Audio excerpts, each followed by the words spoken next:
Hello guys, good evening to one and all. And today we are going to solve JEE Main 2025 Shift 1 Chemistry Solutions. And ఈ రోజు chemistry paper వచ్చేసి moderate to easy to moderate మధ్యలో వచ్చింది. And first question మనం periodic table basic question తీసుకుందాం. Basic question వచ్చింది just max size మీద based అయ్యి. And which of the following is maximum in size. మనకు 4 ఆప్షన్స్ ఇచ్చాడు, AL+3, MG+2, F- and Na+. So దీని బేసిక్ కాన్సెప్ట్ వచ్చేసి మనం ఫస్ట్ ఎలక్ట్రాన్స్ చెక్ చేస్తాం. ఎలక్ట్రాన్స్ చెక్ చేసి దాని ఎలక్ట్రాన్స్ ఎక్కువ ఉంటే సైజ్ ఎక్కువ ఉన్నట్టు, సో దాని బేస్డ్గా చెప్తాం. సో ఇయర్ ఎలక్ట్రాన్ చెక్ చేస్తాం, ఫస్ట్ చెక్ చేద్దాం ఎలక్ట్రాన్స్. AL అంటే 13 ఎలక్ట్రాన్స్ అండ్ +3 అంటే 3 ఎలక్ట్రాన్స్ తగ్గిపోయినట్టు, సో టోటల్ 10 ఎలక్ట్రాన్స్ ఉన్నాయి ఇప్పుడు. అండ్ MG+2లో 12 ఎలక్ట్రాన్స్ ఉంటాయి అండ్ +2 అంటే 2 ఎలక్ట్రాన్స్ తగ్గిపోయినాయి, సో ఇందులో కూడా 10 ఎలక్ట్రాన్స్. అలాగే మనం F- తీసుకుందాం. F-లో 9 ఎలక్ట్రాన్స్ ఉంటాయి, సో మైనస్ ఉంది కాబట్టి మైనస్ అంటే ఒక ఎలక్ట్రాన్ యాడ్ అయినట్టు, సో 10 ఎలక్ట్రాన్స్ ఉంటాయి టోటల్. ఇందులో కూడా 10 ఎలక్ట్రాన్స్ వచ్చింది. అండ్ Na+ తీసుకున్నట్టయితే టోటల్ 11 ఎలక్ట్రాన్స్ ఉంటాయి, కానీ ఒక ప్లస్ ఉంది కాబట్టి -1 అవుతుంది, సో ఇందులో కూడా 10 ఎలక్ట్రాన్స్. సో అన్నిట్లో 10 ఎలక్ట్రాన్స్ వచ్చింది. సో ఈ కాన్సెప్ట్ అనేది ఫెయిల్ అయింది. సో మనం నెక్స్ట్ ఇంకో కాన్సెప్ట్ చెక్ చేయాలి, అదే మన సైజెస్. అండ్ ఈ సైజెస్లో వచ్చేసి మనకి కాన్సెప్ట్ ఏంటంటే నెగిటివ్ ఛార్జ్ ఉంటే సైజ్ ఎక్కువ ఉంటుంది, పాజిటివ్ ఛార్జ్ ఉంటే న్యూట్రల్ ఉంటే నెక్స్ట్ నెగిటివ్ ఛార్జ్ కన్నా కొంచెం తక్కువ ఉంటుంది, పాజిటివ్ ఛార్జ్ కన్నా ఎక్కువ ఉంటుంది న్యూట్రల్ ఉంటే. సో పాజిటివ్ ఛార్జ్ అంటే అన్నిటికన్నా తక్కువ. సో ఇది ఎలా వచ్చిందంటే ఒక చిన్న బేసిక్ ఎగ్జాంపుల్ తీసుకుందాం. ఇప్పుడు Na+ ఉంది, Na ఉంది, Na- ఉంది. ఇందులో ఎన్ని ఎలక్ట్రాన్స్ ఉంటాయి? 10 ఎలక్ట్రాన్స్ ఉంటాయి. ఇందులో 11, ఇందులో 12. సో ఎట్లా 10 ఎట్లా వచ్చిందంటే టోటల్ 11 ఎలక్ట్రాన్స్, సో ఒక ఎలక్ట్రాన్ తీసేస్తే 10 ఎలక్ట్రాన్స్. ఇందులో టోటల్ 10 ఎలక్ట్రాన్స్. Na న్యూట్రల్ ఐటంలో 11 ఎలక్ట్రాన్స్ ఉంటాయి. Na- అంటే 11కి ఇంకోటి ఎక్స్ట్రా యాడ్ అయింది, సో 12 ఎలక్ట్రాన్స్. సో 10, 11, 12. సో ఇప్పుడు ఏది ఎక్కువ ఛార్జ్ ఉంది? నెగిటివ్ ఛార్జ్ ఉన్నది ఎక్కువ ఉంది. నెక్స్ట్ న్యూట్రల్ ఉన్నది ఎక్కువ ఉంది. సో Na+ ప్లస్ ఉన్నది లాస్ట్ ఉంది.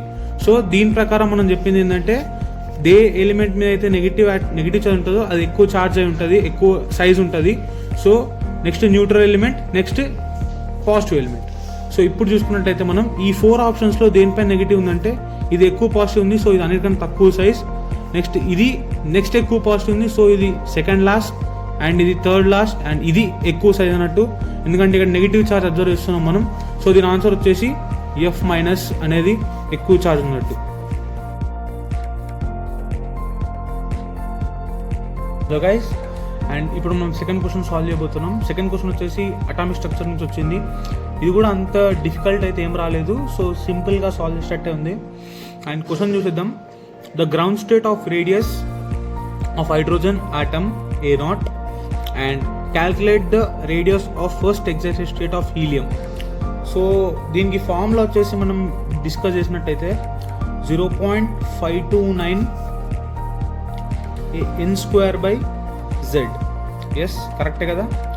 సో నేను R = 0.529 అంటే A0, ఎందుకంటే first hydrogen atom A0, ground state radius A0 అని చెప్పిండు హైడ్రోజన్ ఆటమ్ది. So n²/z. R = A0 into and first excited state of helium అంటే n వాల్యూ ఏమవుద్ది? 2, n+1 అవుతుంది ఎగ్జైటెడ్ స్టేట్ అంటే. సో ఇది మైండ్లో ఉంచుకోండి. 2² హీలియం అటామిక్ నెంబర్ ఎంత? 2. Z అంటే అటామిక్ నెంబర్. సో ఒక 2 క్యాన్సల్. సో R = 2A0 అనేది ఆన్సర్. సో చూడండి, సింపుల్ క్వశ్చన్ ఇది, దీన్ని కూడా ఈజీగా సాల్వ్ చేయొచ్చు guys. And next third question వచ్చేసి మనం ఇలా సాల్వ్ చేసేది 17th గ్రూప్ నుంచి ఇనార్గానిక్ కెమిస్ట్రీ. అండ్ ఈ క్వశ్చన్ చూడండి, సింపుల్ క్వశ్చన్. ఎలక్ట్రోనెగటివిటీ పైన బేస్డ్ ఇచ్చాడు. సో ఫస్ట్ మనం ఎలక్ట్రోనెగటివిటీ అంటే ఏంటంటే tendency to attract shared pair of electrons towards it self. అంటే ఒక ఎలక్ట్రాన్ దాని పక్కన ఆటమ్ ఎలక్ట్రాన్స్ ఎంత అట్రాక్ట్ చేసుకునే టెండెన్సీ ఎంత ఉంది అనేది ఎలక్ట్రోనెగటివిటీ. అండ్ ఇది ఫ్లోరిన్కి జనరల్గా మన పీరియాడిక్ టేబుల్ మొత్తంలో ఫ్లోరిన్కి ఎక్కువ ఉంటుంది ఎలక్ట్రోనెగటివిటీ. దాని వాల్యూ వచ్చేసి సంథింగ్ 4.0 అనుకుంటా.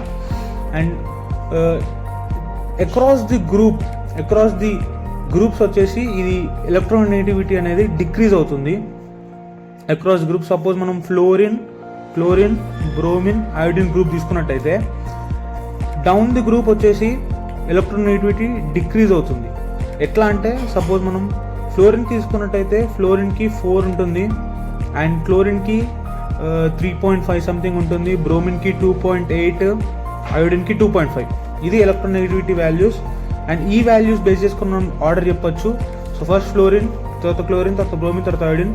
Option C is the correct answer.